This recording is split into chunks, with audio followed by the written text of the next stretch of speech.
Organisasi Kesehatan Dunia (WHO) mengumumkan munculnya COVID-19 varian baru bernama Delta Cron. Lalu bagaimana antisipasi yang dilakukan oleh pemerintah Indonesia? Kami ajak Anda bergabung bersama juru bicara vaksin COVID-19 Kementerian Kesehatan, Siti Nadia Tarmizi. Selamat siang, Ibu Nadia. Selamat siang, Mbak Putri. Ya, Ibu Nadia, dengan adanya varian baru Delta Cron, antisipasi yang dilakukan seperti apa, Ibu? Ya, tentunya kita tahu bahwa proses mutasi ini kan suatu proses alami daripada virus khususnya COVID-19.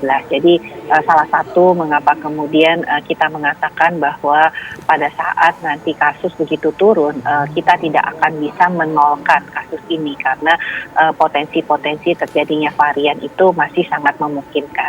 Nah, artinya pada saat ini kalau kita lihat dengan adanya varian baru, kita pahami bahwa yang paling penting untuk mencegah varian baru itu bisa bersifat fatal kepada diri kita adalah hanya dua hal.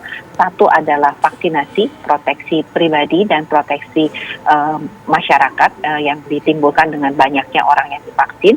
Yang kedua adalah mencegah terjadinya penularan ataupun infeksi yang meluas. Jadi mencegah munculnya klaster, kemudian mencegah orang untuk sakit dalam jumlah yang banyak, itu juga adalah salah satu upaya untuk mencegah terjadinya mutasi atau varian baru. Karena varian baru itu akan sangat besar peluangnya untuk muncul kalau makin banyak orang yang sakit ataupun orang yang tertular. Jadi dua hal ini yang tentunya menjadi upaya kita. Jadi menjadi penting percepatan vaksinasi dan juga adalah testing dan tracing kalau kita menemukan kasus. Iya, lalu seberapa bahaya sih Delta Cron ini dan gejalanya bagaimana, Bu? Ya, ini kalau kita lihat ya bahwa penemuan strain COVID-19 dengan garis keturunan yang disebut sebagai AY4 ya, dengan BA1 atau kita kenal dengan Omicron. Jadi kita ketahui ada dua mutasi titik dan rekombinan, jadi menggabungkan ya pada seseorang yang dia terinfeksi oleh jenis varian dari Omicron dan Delta. Nah, tentunya ini menyebabkan ya kewaspadaan ya, karena kalau kita lihat sampai saat ini bukti-bukti bahwa berpengaruh pada pola-pola epidemiologi itu belum ada. Artinya apakah dia lebih cepat menular dibandingkan Omicron, ataukah tingkat keparahannya lebih parah dari Delta, ataupun juga status tentang vaksinasi maupun respon pengobatannya ini belum ditemukan hal-hal terkait dengan data ataupun jumlah kasus yang saat ini sudah dilaporkan ya.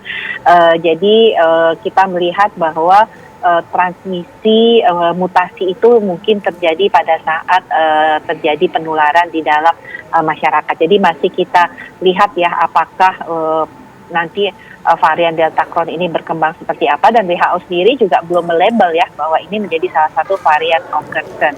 Karena tadi masih dibutuhkan data-data yang lebih lengkap. Baru 4 negara yang melaporkan adanya kasus ini, yaitu yang dimulai dari Prancis dengan Inggris, tapi kemudian saat ini Belanda, Denmark, dan Jerman juga sudah mengatakan mendeteksi adanya varian Delta Cron.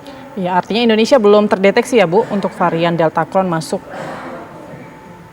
Iya, sampai saat ini dari pemeriksaan sampling melalui genome sequencing kita belum melihat adanya varian Delta Cron ini. Tapi yang pasti adalah deteksi dengan PCR atau antigen ini masih mampu untuk memisahkan atau mendeteksi orang yang sakit ataupun terinfeksi COVID-19 termasuk varian Delta Cron ini. Baik, untuk persiapan menuju endemi Indonesia ini seperti apa? Bukankah ada tahapannya, Bu? Seperti pasca pandemi, pra-endemi, hingga ke tahap endemi. Melihat situasi adanya varian Delta Cron ini, Indonesia seperti apa persiapannya? Ya, untuk menuju situasi pengendalian penanganan pandemi dan menuju endemi ya, artinya kita juga selalu memperhitungkan dalam proses ke arah endemi tadi, faktor daripada munculnya varian baru atau mutasi baru itu adalah salah satu faktor yang harus kita perhitungkan, karena tadi bahwa sifatnya bahwa virus ini tidak mungkin kita hilangkan atau kasusnya menjadi nol, dan potensi varian ini akan selalu bisa muncul selama kemudian ketahanan bersama atau laju penularan tadi belum bisa kita tekan serendah-rendahnya pada kurun waktu yang cukup ya. Nah tentunya upaya yang harus kita lakukan adalah percepatan vaksinasi dan tentunya testing dan tracing tadi ya, yang kalau kita lihat tahapan-tahapan daripada menuju endemi tadi harus dimulai dulu dengan penanganan pandemi. Nah, apa yang disebut penanganan pandemi adalah mempertahankan reproduction number atau kita kenal laju penularan itu harus kurang dari 1 dalam kurun waktu yang cukup. Kasus konfirmasi harus rendah. Kita pernah itu mencapai situasi pada bulan September sampai dengan pertengahan Desember lalu dengan angka kematian kurang dari 20, artinya case fatality rate kita harus kurang dari 3 dan tingkat keterisian perawatan rumah sakit kurang dari 5%.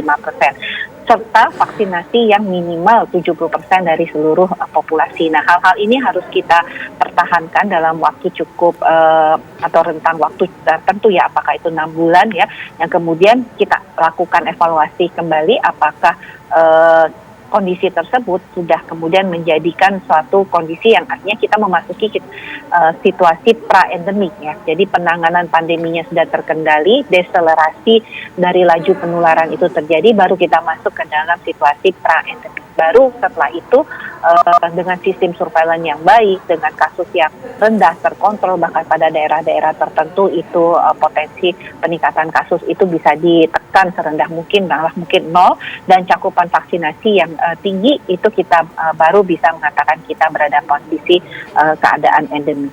Artinya peningkatan kasus tidak akan mengganggu aktivitas-aktivitas yang kita lakukan, baik dalam masyarakat, keagamaan, perdagangan, pariwisata, pendidikan, dan lain sebagainya. Baik, kuncinya tetap vaksinasi adalah yang paling penting juga ya untuk menangani atau mengendalikan pandemi ini. Nah, ngomong-ngomong vaksinasi, apa sih Bu perbedaan batas kadaluarsa seperti apa, kemudian juga masa kadaluarsa diperpanjang itu seperti apa? Ya, jadi bukan masa kadaluarsa ya sebenarnya Mbak Putri yang diperpanjang. Kita tahu bahwa vaksin ini adalah sesuatu hal yang baru ya. Oleh karena itu kita tahu izin penggunaan yang dikeluarkan untuk vaksin COVID-19 ini sifatnya izin penggunaan darurat, bukan izin edar ya. Karena memang jenis vaksinnya baru. Nah, dalam memberikan izin penggunaan darurat, Badan POM senantiasa selalu mengevaluasi ya. Karena sebenarnya kalau kita bicara masa kadaluarsa, vaksin itu masa kadaluarsanya bisa sampai dengan 24 bulan.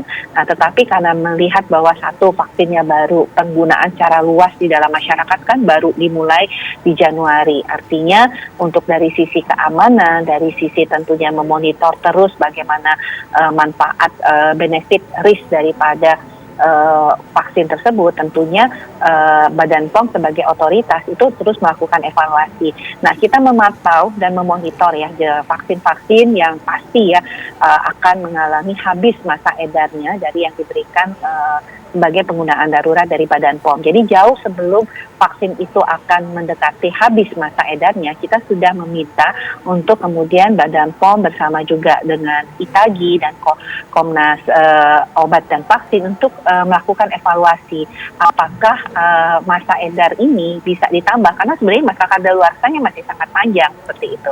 Nah, ini tentunya ada mekanisme-mekanisme tertentu yang dilakukan oleh Badan POM bersama tentunya Komnas ITAGI dan juga Komnas Vaksin untuk melihat apakah memungkinkan masa edar tadi ditambah.